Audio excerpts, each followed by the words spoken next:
दोस्तों नमस्कार। कैसे हैं आप सब? उम्मीद करता हूँ आप सब अच्छे होंगे। और हम लोग आज पॉलिटिक्स की शुरुआत कर रहे हैं। और सिलेबस में मैंने आपको बताया था कि सबसे पहले हमें क्या पढ़ना है। अ, भारतीय संविधान के निर्माण के बारे में, ठीक है।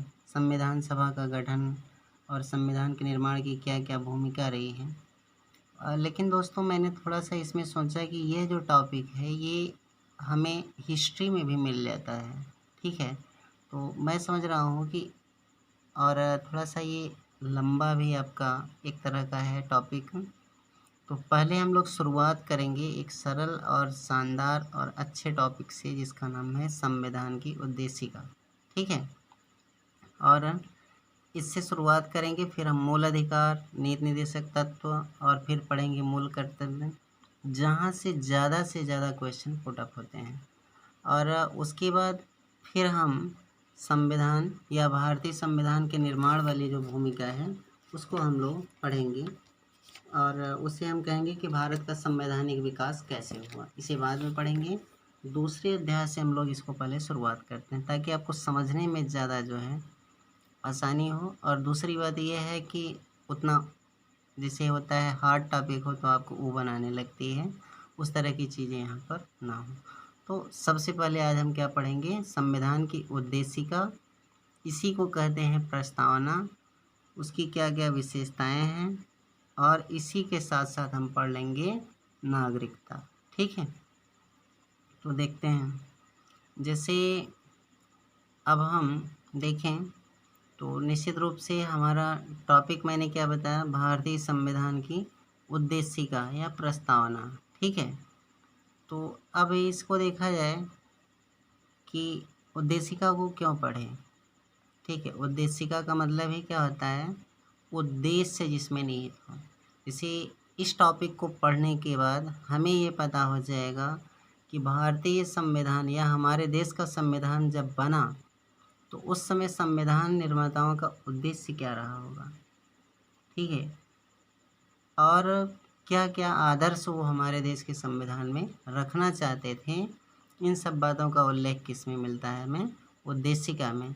और मैं आपको बता दूं ये एक ऐसा टॉपिक है जिसमें भारतीय संविधान की लगभग सभी मूल बातें क्या है, समाहित हैं, ठीक है। अगर ये टॉपिक आप बहुत अच्छी तरह पढ़ लेते हैं तो समझ लीजिए कि आप आधा जो है पकड़ बना लेते हैं किस पे, संविधान पे, ठीक। तो चलिए शुरुआत करते हैं। और मैंने इसे क्वेश्चन आंसर के फॉर्मेट में बनाया है, ठीक है। तो ये कह रहा है कि भारतीय संविधान के निर्माताओं के विचारों को जानने की कुंजी क्या है। ये क्वेश्चन ये आपसे बता रहा है कि संविधान निर्माताओं के विचारों को जानने की कुंजी क्या है। और मैंने आपको अभी बताया कि संविधान बनाने का उद्देश्य क्या था, ठीक है। ये बात किस में डिपेंड है, उद्देशिका में डिपेंड है। तो ये क्या कह रहा है, सामान्यतया प्रत्येक अधिनियम की शुरुआत उद्देशिका से ही होती है, ठीक है। जो भी अधिनियम, जो भी कानून बनाए जाएंगे उसकी एक क्या होती है, उद्देशिका होती है, माने प्रस्तावना होती है, जो उसकी मुख्य आदर्शों एवं आकांक्षाओं का उल्लेख करती है। माने उद्देशिका का निर्माण क्यों किया गया होगा कि हमारे संविधान को बनाने के पीछे मुख्य उद्देश्य क्या है, आदर्श क्या है, और संविधान निर्माताओं की इच्छा क्या थी, ठीक है, उसका उल्लेख होता है किसमें, संविधान की उद्देशिका में, ठीक है। उद्देशिका अधिनियम के लक्ष्यों को, नीतियों को समझने में सहायक होती है, ठीक है। तो जो उद्देशिका होती है, जैसे हमारे संविधान का लक्ष्य क्या था, उसकी नीतियाँ क्या थी, इन सब को समझने में सहायक कौन होगा, भारतीय संविधान की उद्देशिका या प्रस्तावना, ठीक है। अब आगे क्या है, भारतीय संविधान की उद्देशिका संविधान निर्माताओं के विचारों को जानने की कुंजी है। ये मोस्ट इम्पॉर्टेंट लाइन है, ध्यान देना। भारतीय संविधान की उद्देशिका या प्रस्तावना संविधान निर्माताओं के विचारों को जानने की कुंजी है। ये क्वेश्चन कई बार दोस्तों पूछा है पीसीएस के एग्ज़ाम में कि संविधान निर्माताओं के विचारों को जानने की कुंजी क्या है, तो आपका आंसर क्या होगा, उद्देशिका। ठीक है, आइए आगे पढ़ते हैं। अब ये कह रहा है कि भारतीय संविधान की उद्देशिका को किसने प्रस्तुत किया। तो अब दूसरा क्वेश्चन ये बना, तो हम क्या कहेंगे, भारतीय संविधान की उद्देशिका को पंडित जवाहरलाल नेहरू ने, किसने प्रस्तुत किया था प्रस्तावना को या उद्देशिका को, पंडित जवाहरलाल नेहरू ने संविधान सभा में 13 दिसंबर 1946 को प्रस्तुत किया। मोस्ट इम्पॉर्टेंट, ये बात भी कई बार पूछा है। ठीक है, उसके बाद क्या है, और इसे 22 जनवरी 1947 को स्वीकृत किया गया। कब स्वीकृत किया गया, 22 जनवरी 1947 को, और यह ऑस्ट्रेलिया व यूएसए का संविधान है। तो दोस्तों एक बात आपको यहाँ ध्यान रखना है, ये क्या है, ऑस्ट्रेलिया और यूएसए का क्या है, संविधान है। मतलब आपसे क्वेश्चन पूछेगा कि संविधान में उद्देशिका का प्रावधान किस देश से लिया गया है, तो आपको ध्यान रखना है यह लिया गया ऑस्ट्रेलिया और यूएसए से। ठीक है दोस्तों, जो संविधान में प्रस्तावना की भाषा है, प्रस्तावना की भाषा ऑस्ट्रेलिया के संविधान से ली गई है।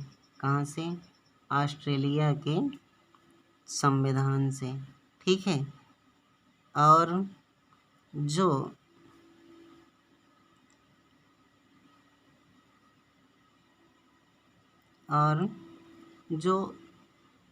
उद्देशिका का विचार है या प्रस्तावना का विचार है वह यूएसए के संविधान से लिया गया है। उद्देशिका का विचार यूएसए के संविधान से लिया गया है। ठीक है, यह बात आपको ध्यान रखना है।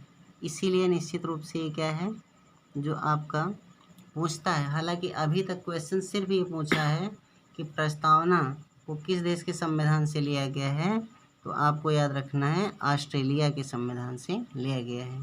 ठीक है, लेकिन अगर कहीं ऑस्ट्रेलिया व यूएसए दोनों देता है तो आपको ध्यान रखना है कि संविधान में प्रस्तावना की भाषा ऑस्ट्रेलिया के संविधान से, और उद्देशिका का जो या प्रस्तावना का जो विचार है वह कहाँ से लिया गया है, यूएसए के संविधान से लिया गया है। ठीक, नेक्स्ट क्वेश्चन पे आते हैं।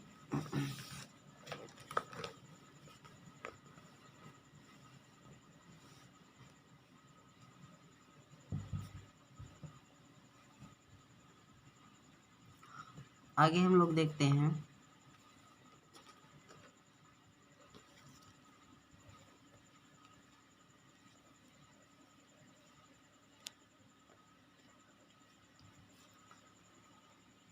जैसे अब हम लोग अगर पढ़ते हैं तो हमारा जो उद्देशिका था वो कैसे था, उसको थोड़ा सा मैंने यहाँ लिखा नहीं है, लेकिन मैं आपको ऐसे ही बता दे रहा हूँ कि उसमें हमारा मूल संविधान में उद्देशिका क्या था।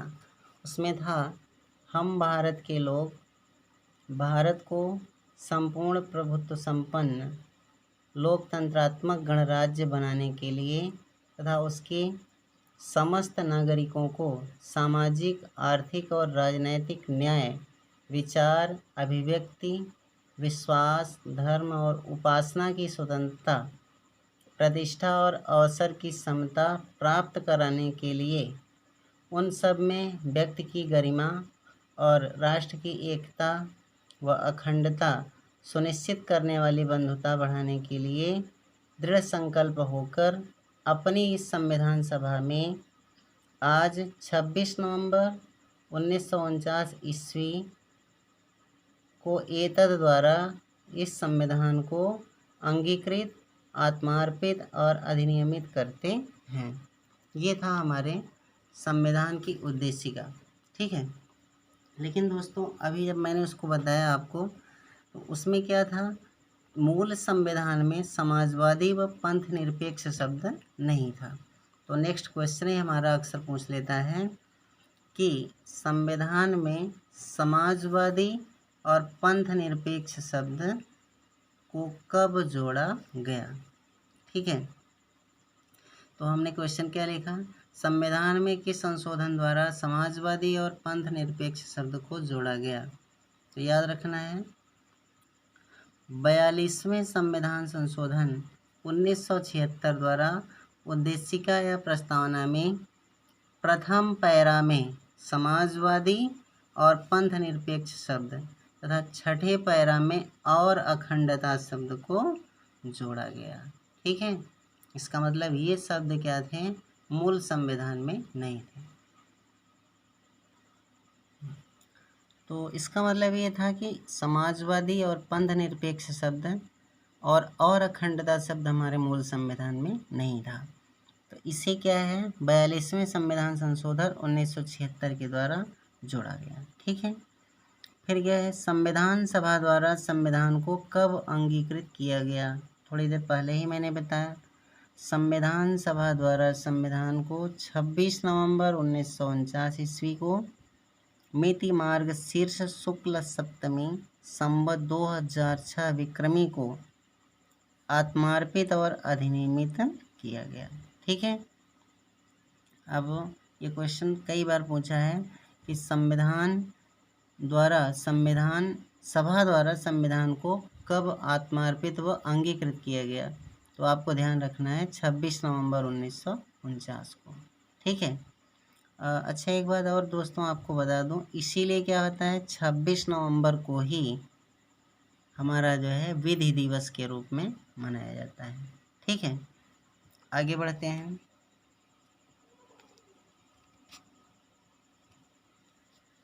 अब जैसे मान लीजिए एक प्रश्न उठता है कि क्या हमारा जो उद्देशिका है यह संविधान का भाग है। तो आपको ध्यान रखना है कि एक वाद आया था इन री बेरुबारी वाद। इन री बेरुबारी 1960 के बाद में उच्चतम न्यायालय ने यह निर्धारित किया कि उद्देशिका संविधान का प्रेरणा स्रोत भले ही हो किंतु यह संविधान का अंग नहीं है। ठीक, इसके न रहने से इसके मूल उद्देश्यों में कोई अंतर नहीं पड़ता। तथापि माने फिर भी जहाँ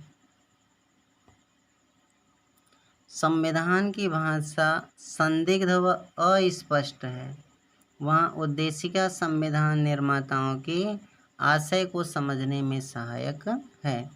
अतः यह संविधान निर्माताओं के विचारों को जानने की कुंजी है। और हमने ऊपर यही पढ़ा था कि संविधान निर्माताओं के विचारों को जानने की कुंजी क्या है, संविधान की उद्देशिका। तो बेरुबारी के बाद में संविधान उच्चतम न्यायालय ने क्या निर्धारित किया कि उद्देशिका संविधान का अंग नहीं है लेकिन यह इनके विचारों को जानने की कुंजी है। ठीक है, आगे देखते हैं नेक्स्ट क्वेश्चन। लेकिन दोस्तों ये 1960 के बाद में कहा गया। अब आगे 1973 का एक वाद आता है जिसे हम कहते हैं केशवानंद भारती बनाम केरल राज्य। इस प्रकरण में क्या हुआ, उसका उल्टा हो गया। उच्चतम न्यायालय ने अपने पूर्व निर्णय को उलट दिया और यह माना कि उद्देशिका संविधान का अभिन्न अंग है, माने एक भाग है, उसका संविधान में वही स्थान है जो अन्य उपबंधों का है। तो पहले प्रश्न देखते हैं, किस वाद में सर्वोच्च न्यायालय ने यह निर्धारित किया कि उद्देशिका संविधान का भाग है। इसके पहले सर्वोच्च न्यायालय ने क्या कहा था 1960 में, इसका भाग नहीं है, लेकिन अब क्या कह रहा है, इसका भाग है। तो केशवानंद भारती बनाम केरल राज्य के प्रकरण में उच्चतम न्यायालय ने अपने पूर्व निर्णय को उलटते हुए यह निर्धारित किया, अर्थात यह माना कि उद्देशिका संविधान का एक भाग है। क्या है, एक भाग है, संविधान में उसका वही स्थान है जो अन्य उपबंधों का है। इसका मतलब जैसे मूल अधिकार का स्थान है, जैसे नीति निर्देशक तत्व का, या जैसे राष्ट्रपति का हर एक मूल कर्तव्य का सबका अपना स्थान है, वैसे ही आपका क्या होगा, उद्देशिका के भी एक अभिन्न स्थान है। ठीक, अगला जो है प्रश्न उठता है कि क्या उद्देशिका या प्रस्तावना में संशोधन किया जा सकता है? तो देखिए उसी बाद में सर्वोच्च न्यायालय ने ये कहा था कि उद्देशिका में संशोधन किया जा सकता है, लेकिन मूलभूत ढांचे को छोड़कर। ठीक है। संविधान के निर्वचन में, निर्वचन मतलब उसकी व्याख्या करने में, निर्वचन का मतलब क्या होता है? व्याख्या करने में उद्देशिका का बहुत बड़ा महत्व है। उद्देशिका न्याय योग्य नहीं है, अर्थात इसके आधार पर कोई निर्णय नहीं दिया जा सकता, लेकिन उद्देशिका में संशोधन किया जा सकता है, किंतु इस प्रकार नहीं कि उसका मूलभूत ढांचा नष्ट हो। ठीक है। फिर क्या है? संविधान की मूल संरचना में किसे शामिल किया जाता है? तो आप ध्यान देंगे कि जस्टिस रामास्वामी ने पूर्व के निर्णय को खारिज करते हुए एस.आर. बोम्मई के वाद में 1993 में कहा कि प्रस्तावना संविधान का अभिन्न अंग है। सरकार का प्रजातांत्रिक स्वरूप, संघीय संरचना, राष्ट्रीय एकता और अखंडता, धर्मनिरपेक्षता, समाजवादी स्वरूप, सामाजिक न्याय, न्यायिक पुनरावलोकन इसकी मौलिक संरचना में शामिल है। मतलब मूल संरचना की बात जैसे हमने किया, तो क्या क्या शामिल होगा? निश्चित रूप से प्रजातांत्रिक स्वरूप, संघीय संरचना, राष्ट्रीय एकता, अखंडता, धर्मनिरपेक्षता, समाजवादी स्वरूप, सामाजिक न्याय और न्यायिक पुनरावलोकन क्या होंगे? इसकी मूल संरचना में शामिल होंगे। ठीक है। फिर क्या है? न्यायमूर्ति हिदायतुल्लाह ने किसी संविधान की मूल आत्मा कहा है। जैसे अगर हम देखेंगे तो संविधान की मूल आत्मा क्या माना गया है? संवैधानिक उपचारों के अधिकार को। लेकिन एक हमारे यहाँ के जस्टिस थे न्यायमूर्ति हिदायतुल्लाह। तो न्यायमूर्ति हिदायतुल्लाह ने गोलकनाथ बनाम पंजाब राज्य के प्रकरण में उद्देशिका को संविधान की मूल आत्मा कहा है। इससे एक बात आपको ध्यान रखना है कि जो संविधान की मूल आत्मा है, ऑप्शन दो तरीके से दे सकता है। पहला क्या हो सकता है कि संविधान की मूल आत्मा क्या है, तो अगर वह संवैधानिक उपचारों का अधिकार देता है तो आपको उसी पे टिक मारना है। अगर वो नहीं देता है तो आपको ध्यान रखना है उद्देशिका या प्रस्तावना को संविधान की मूल आत्मा कहा जाता है। ठीक है। या डायरेक्टली अगर कहे कि डॉक्टर भीमराव अंबेडकर के अनुसार संविधान की आत्मा किसे कहेंगे, तो हमें क्या ध्यान रखना है? संवैधानिक उपचारों का अधिकार। ठीक है। तो दो बातें ध्यान रखें, उद्देशिका को भी क्या कहा जाता है? संविधान की मूल आत्मा या प्रस्तावना को भी, और संवैधानिक उपचारों के अधिकार को भी क्या कहा जाता है? संविधान की मूल आत्मा। लेकिन वह कौन कहे थे? डॉक्टर भीमराव अंबेडकर। ठीक है। और अगर न्यायमूर्ति का नाम देता है तो संविधान की उद्देशिका। ठीक। अब देखिए किसने उद्देशिका के महत्व को रेखांकित करते हुए उसे राजनीतिक जनपत्री कहा है? तो आप याद रखेंगे के.एम. मुंशी ने, के.एम. मुंशी ने। ठीक है। अब आगे हम लोग पढ़ेंगे कि जैसे इसी चैप्टर में कि भारतीय संविधान की प्रमुख विशेषताएं क्या क्या थी। ठीक है। तो हम देखेंगे, मैंने इसका लगभग 14 या 15 विशेषताओं को लिखा है और उसे हम लोग ध्यान से देखेंगे और इसी पे हमारा पूरा टॉपिक रहेगा। इसके पहले हमने क्या क्या पढ़ा, इस बात को हम लोग अगर ध्यान दें तो हमने पढ़ा था कि सबसे पहले संविधान की प्रस्तावना। ठीक है। प्रस्तावना क्या करती है? प्रस्तावना की सहायता से हमें क्या फ़ायदा है? जैसे कि हम क्या करते हैं कि उसके उद्देश्यों को समझते हैं, संविधान बनाने का क्या है। फिर संविधान सभा में प्रस्तावना को किसने प्रस्तुत किया? पंडित जवाहरलाल नेहरू ने 13 दिसंबर 1946 को प्रस्तुत किया। ठीक है। और उसके बाद हमने पढ़ा कि संविधान की प्रस्तावना को कब अंगीकृत किया गया? 26 नवंबर 1949 को।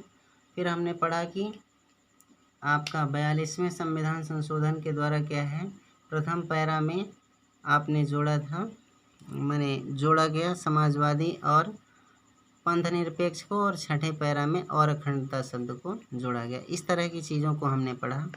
अब हमें क्या पढ़ना है?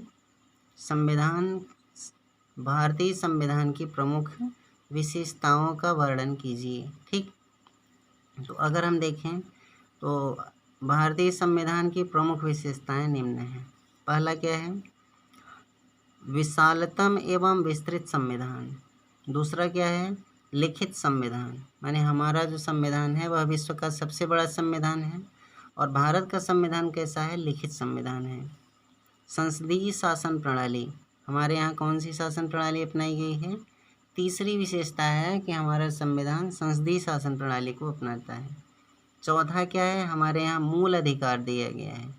और पांचवी विशेषता क्या है? नीति निर्देशक तत्व हैं। छठवीं विशेषता क्या है? मूल कर्तव्यों का वर्णन है। ठीक है। सातवां हमारा क्या है?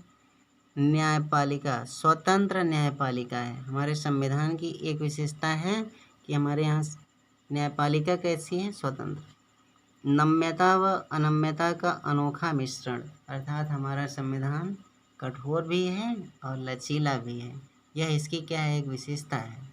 फिर क्या कह रहा है? एकल नागरिकता, हमारे संविधान की एक विशेषता यह भी है कि हमारे यहाँ एकल नागरिकता का प्रावधान है। अक्सर देशों में क्या है? दोहरी नागरिकता होती है, लेकिन हमारे यहाँ राष्ट्र की एकता को बनाए रखने के लिए एकल नागरिकता का प्रावधान है। फिर क्या है? वयस्क मताधिकार। ठीक, और संविधान की सर्वोच्चता, हमारे यहाँ क्या है?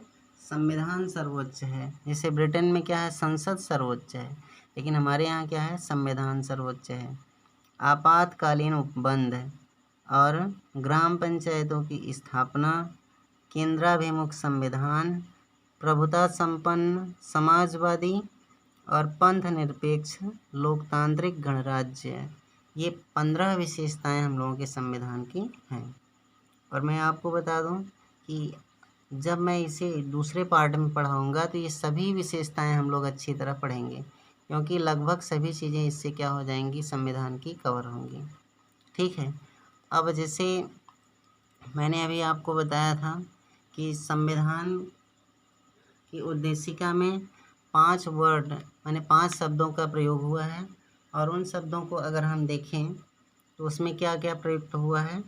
हम भारत के लोग, ठीक है, भारत को संपूर्ण प्रभुत्व संपन्न, और फिर हमने पढ़ा था समाजवादी पंथ निरपेक्ष लोकतांत्रात्मक गणराज्य बनाने के लिए।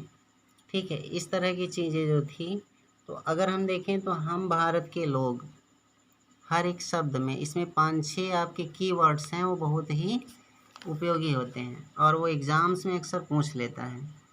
तो उसके बारे में हमें थोड़ा सा पढ़ना चाहिए कि हम भारत के लोग शब्द का क्या अर्थ है, संपूर्ण प्रभुत्व संपन्न का क्या अर्थ है, समाजवादी शब्द का क्या अर्थ है, पंथ निरपेक्ष का क्या अर्थ है, लोकतंत्रात्मक और गणराज्य का क्या अर्थ है। ये चीज़ें हमें पढ़ना चाहिए। ठीक है, तो आइए आगे मैंने क्वेश्चन उसी के आधार पे बना दिया है। तो देखिए, पहला आपका क्वेश्चन उस पर मैंने बनाया है, उद्देशिका में प्रयुक्त हम भारत के लोग शब्द का क्या तात्पर्य है। ठीक है, we the people of India शब्द का क्या तात्पर्य है। तो देखिए, उद्देशिका का आरंभ हम भारत के लोग we the people of India शब्द से हुई है। इसका मूल तात्पर्य है कि संविधान का मूल स्रोत भारत की जनता है, वही समस्त शक्तियों का केंद्र बिंदु है। अर्थात आप समझ रहे हैं कि भारत की समस्त शक्तियों का केंद्र बिंदु कौन है? भारत की जनता है। ठीक है, संविधान की उद्देशिका में प्रयुक्त जो शब्द हम भारत के लोग हैं, इसका मूल तात्पर्य है कि संविधान का मूल स्रोत क्या है? भारत की जनता है, और समस्त शक्तियों का केंद्र बिंदु कौन है? हम भारत के लोग हैं। ठीक है, माने यहाँ की जनता है। संविधान द्वारा प्रदत्त संप्रभुता जनता में निहित है तथा भारतीय संविधान उसकी इच्छा का परिणाम है। इसका मतलब जो हमारा संविधान है वो हमारी इच्छा से बना हुआ है, समझ रहे हैं। और इसमें जो संप्रभुता निहित है वह किस में निहित है? जनता में निहित है। माने यहाँ सर्वोच्च कौन है? एक तरह से जनता है। ठीक। अब देखिए दूसरा क्वेश्चन क्या है। उद्देशिका में प्रयुक्त संपूर्ण प्रभुत्व संपन्न शब्द का क्या अर्थ है? तो इसमें क्या है, उद्देशिका के अनुसार भारत एक संपूर्ण प्रभुत्व संपन्न राष्ट्र होगा। इससे यह स्पष्ट होता है कि भारत अपने आंतरिक और बाह्य मामलों में किसी विदेशी सत्ता या शक्ति के अधीन नहीं है। जैसे कि हम किसी और के आधार पर अपने देश का निर्णय नहीं लेंगे, हम अपना निर्णय लेने के लिए क्या है, स्वतंत्र हैं। ठीक है, हम किसी विदेशी शक्ति के अधीन नहीं है और इसकी संप्रभुता किस में निहित है? जनता में निहित है। अर्थात जैसे जब आप इंटरमीडिएट में पढ़ते होंगे, जो आर्ट साइड वाले हैं, तो वहाँ हमें बताया गया है कि राज्य के 4 आवश्यक तत्व, तो उसमें एक हमारा तत्व क्या होता है? संप्रभुता। और संप्रभुता को अगर हम ध्यान से देखें तो प्रभुसत्ता कहा जाता है, सर्वोच्च सत्ता। इसका मतलब हमारे यहाँ क्या है? सर्वोच्च सत्ता है। हम किसी विदेशी राज्य के अधीन नहीं हैं, हम अपने निर्णय लेने के लिए क्या है? स्वतंत्र हैं। ठीक। इसके बाद क्या है,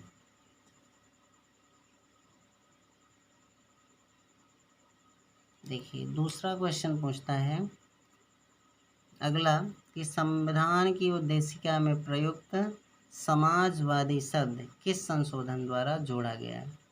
तो 42वें संविधान संशोधन 1976 द्वारा उद्देशिका में समाजवादी शब्द को जोड़ा गया। इसका मतलब मूल संविधान में यह शब्द नहीं था, और पहले भी मैंने इसके बताया कि प्रथम पैरा में समाजवादी और पंथ निरपेक्ष शब्द को जोड़ा गया था। ठीक है।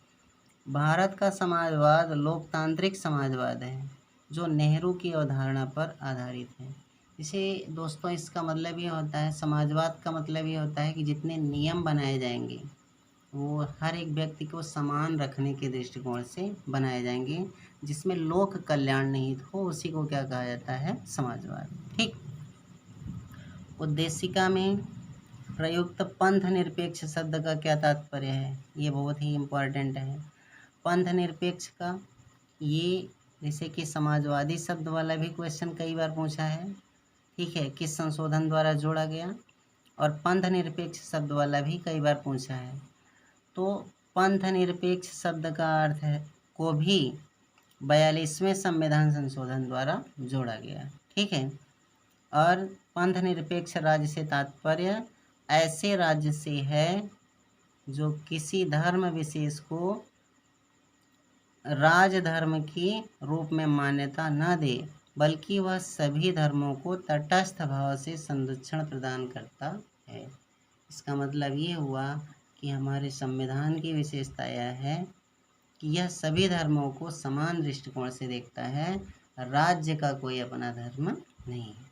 क्वेश्चन पूछा है कि भारतीय संविधान में प्रयुक्त धर्मनिरपेक्ष या पंथ निरपेक्ष शब्द का क्या अर्थ है? इसका अर्थ यह है कि भारतीय संविधान सभी धर्मों को एक दृष्टिकोण से देखता है, सभी को समान संरक्षण प्रदान करता है, राज्य का कोई अपना धर्म नहीं है। ठीक।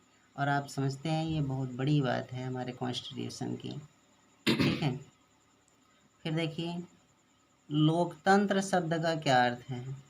तो हम जानते हैं कि लोकतंत्र से तात्पर्य है लोगों का तंत्र, अर्थात जनता का शासन।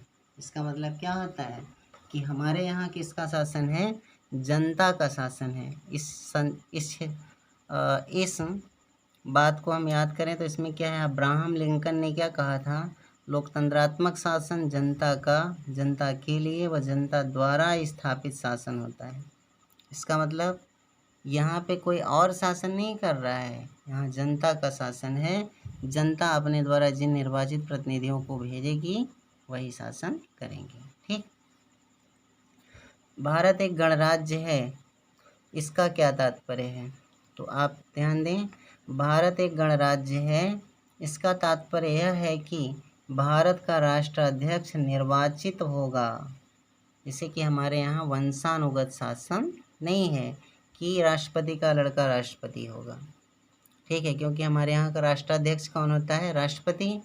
और हमारे यहाँ राष्ट्रपति का क्या होता है? चुनाव।